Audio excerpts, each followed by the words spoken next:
Début du chapitre 3. Dans ce chapitre, on va parler de probabilité et on va aborder ici plusieurs lois de probabilité discrète. On va expliquer tout ce que ça veut dire, mais déjà peut-être un petit rappel sur le vocabulaire concernant les probabilités et également la notion de variable aléatoire, dont on va beaucoup parler dans ce chapitre. Alors, le vocabulaire associé aux probabilités. Eh bien, deux termes importants qu'il faut qu'on arrive à maîtriser. Expérience aléatoire, hein, ce qu'on appelle une expérience aléatoire. Hein, qu'est-ce qu'on appelle justement une expérience aléatoire? Et puis, qu'est-ce qu'on appelle aussi, qu'est-ce que ça veut dire modéliser une expérience aléatoire? Alors, commençons par expérience aléatoire. On peut dire aussi épreuve aléatoire. On pourra dire indifféremment les deux termes. C'est une expérience dont on ne peut pas prévoir le résultat. D'accord? C'est ça une expérience aléatoire. Par exemple, lancer un dé, mais ça peut être également tirer une carte au hasard dans un jeu de cartes, ça peut être tirer une boule dans une urne et noter sa couleur ou son numéro suivant la situation. C'est une expérience dont on ne peut pas prévoir le résultat à l'avance, hein, avant d'avoir fait justement l'expérience. On appelle ça donc une expérience aléatoire. Maintenant qu'on a une expérience aléatoire, en quoi ça consiste la modélisation? Deux choses pour la modélisation. Dans un premier temps, on décrit ce qu'on appelle l'univers des possibles, autrement dit l'ensemble des issues. Et deuxième partie dans la modélisation, on définit une loi de probabilité sur cet univers. Donc, reprenons notre exemple du dé. On lance un dé, imaginons que le dé soit bien équilibré. L'univers des possibles, eh bien, c'est l'ensemble des faces que l'on peut obtenir. Je précise, peut-être, j'ai peut-être précisé, j'ai peut-être été pas assez précis sur l'expérience. Donc on lance un dé bien équilibré, et on observe la face obtenue. Eh bien, l'univers des possibles, il est constitué de 6 issues, 6 issues, 1, 2, 3, 4, 5, 6. D'accord? Donc ça, c'est l'ensemble des issues. Oméga, c'est donc cet ensemble 1, 2, 3, 4, 5, 6. Et comme on a dit que les dés étaient bien équilibrés, eh bien, on peut considérer que chaque issue a la même probabilité. On définit donc une loi de probabilité sur oméga, à savoir ici 1/6 sur chacune des issues. D'accord? On vient de modéliser notre expérience aléatoire qui consistait à lancer un dé bien équilibré et à noter la face obtenue. Alors, rappelons ce qu'on appelle une variable aléatoire. Une variable aléatoire, on la définit à partir d'une expérience aléatoire et de son univers des possibles. En fait, définir une variable aléatoire, c'est associer à chaque issue de l'expérience aléatoire un nombre, un réel. D'accord? La définition, donc, on la donne ici. D'accord? Donc, variable aléatoire, ça consiste en fait à associer à chaque issue de l'univers un unique nombre réel. D'accord? Donc, en fait, une variable aléatoire, c'est une fonction, d'accord, qui est définie sur l'ensemble des issues à valeur dans R.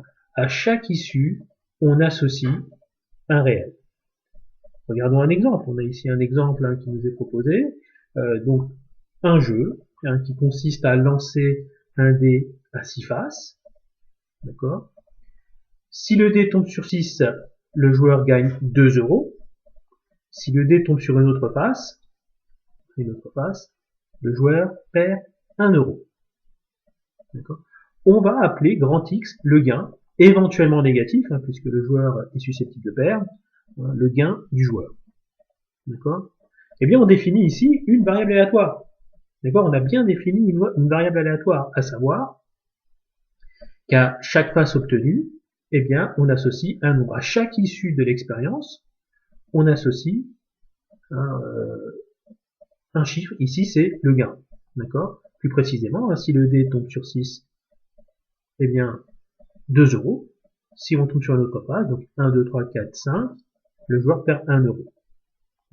Donc ici, on a une variable aléatoire, définie sur l'ensemble, sur notre univers, qui est constitué de 6 issues. Alors généralement, la loi de probabilité, puisque on va être amené à décrire la loi de probabilité d'une variable aléatoire, on la présente sous forme de tableau. Sur la première ligne, les issues. Donc si c'était notre dé, on écrirait 1, 2, 3, 4, 5 et 6.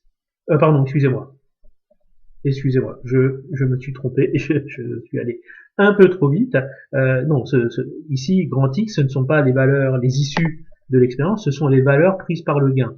Les valeurs prises par le gain, et les valeurs prises par le gain, c'est 2 euros ou moins 1 euro.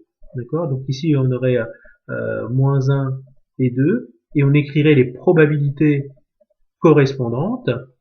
Et donc ici, on aurait pour la probabilité pour que x soit égal à moins 1, puisque voilà, x peut prendre la valeur moins 1, c'est donc la probabilité de tomber sur une des faces 1, 2, 3, 4, 5, donc 5 sixièmes, et pour 2 euros, 1 sixième, puisque on ne gagne 2 euros qu'à partir du moment où on tombe sur la face 6.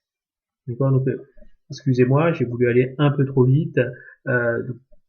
Sur la première ligne, les valeurs prises par grand X. D'accord? Ici, dans notre exemple, il n'y en aurait que 2. Et dans la deuxième ligne, les probabilités correspondantes. On définit également ce qu'on appelle espérance, variance et écart type. On sera amené à revoir un peu ces définitions et leurs interprétations au cours de ce chapitre. Alors, l'espérance, en fait, elle est donnée par cette formule. Ici, x1 p1 plus x2 p2 plus xn pn. D'accord? En fait, c'est ça fois ça, plus ça fois ça, etc. Plus ça fois ça, qu'on peut noter avec, ici, on voit pas le début de la formule, là. Voilà. On peut noter un somme pour i allant de 1 à n des xipi. Définition de la variance, là on a la formule aussi avec voilà, l'écriture avec le symbole sigma. Si le symbole sigma, ça veut dire somme, ça se dit somme pour i allant de 1 à n de quantité qui s'écrit comme ça, c'est-à-dire qu'en fait on fait P1 x1 moins expérience de x au carré plus P2 fois x2 moins expérience de x au carré plus P3 fois x3 moins expérience de x au carré, etc. Et puis, l'écart type, ça c'est ce qu'on appelle l'écart type, ça c'est notre sigma, c'est la racine carrée de la variance. Voilà. Voilà pour les quelques rappels de vocabulaire et des notions de variables aléatoires. On se retrouve pour le début de notre chapitre tout de suite.